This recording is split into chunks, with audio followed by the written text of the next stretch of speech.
আমি একজন কন্যা দায়গ্রস্ত মা। অবাক হলেন?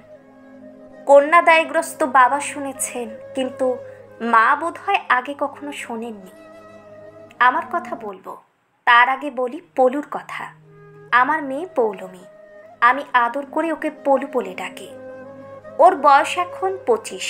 যেখানে আমরা থাকি সেখানে অনেকেই প্রায় এসে আমাকে বলে, মেয়ের বয়স তো কম হয়নি, মেয়ে মানুষ 20তেই বুড়ি, আর সেখানে পৌলমী 30 ছুঁই ছুঁই। তার উপর পৌলমীর বাপ নেই, আর দুদিন পরে যখন চেহারার জৌলুস কমে যাবে তখন কি করে পার করবে শুনি? কোন সুপাত্র পাবে যে তার হাতে দান করবে? ভালোই ভালোই এখনই বিয়েটা দিয়ে দাও না, তা না হলে বাপ ছাড়া মেয়ে উদ্ধার করবে না কেউ। আমি ওদের কথা শুনি, একটু মুচকি হেসে ওখান থেকে নীরবে বেরিয়ে আসি।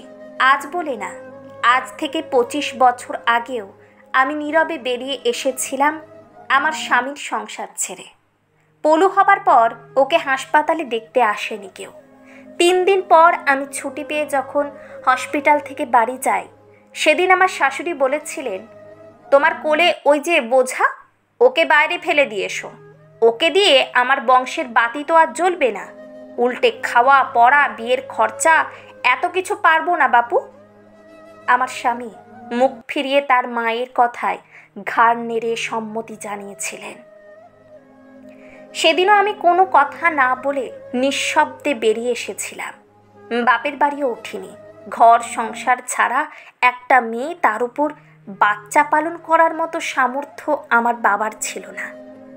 তাই 3 দিনের পলুকে নিয়ে আমি উঠি এক আশ্রমে। ওখানে পলুকে রেখে আমি কাজ খুঁজতে শুরু করি। কখনো বাড়ি বাড়ি ফুল বিক্রি করেছি, কখনো ট্রেনে ধূপকাঠির হকারি, মাথায় ঝুড়ি নিয়ে খালি পায়ে আলতা সিঁদুর ফেরি করেছি। সেখান থেকে পলুর খাওয়ার খরচ, পড়ার খরচ সব চালিয়েছি। একটু একটু করে টাকা জমিয়ে রেখে একটা দোকান কিনে সেখানে ব্যবসা শুরু করি কাপড়ের। আজ 25 বছর পর আমার দোকানটা বেশ নাম করেছে। খাওয়া পড়ার অভাব হয় না। মাথার উপর একটা ছাদ আছে। আমাদের বাড়ি, আমার আর আমার মেয়ের বাড়ি। পৌলমী এখন একটা বেসরকারি স্কুলের শিক্ষিকা। সরকারি স্কুলে ইন্টারভিউতে পাশ করে গেছে। এখন শুধু জয়েনিং লেটারটা হাতে পাওয়ার অপেক্ষা। অবশ্য অনেক আগেই পেয়ে যেত, কিন্তু সমস্যা হয়েছিল পলুর পদবি নিয়ে। আমি ওর নামের পরে ওর বাবার পদবি দিইনি।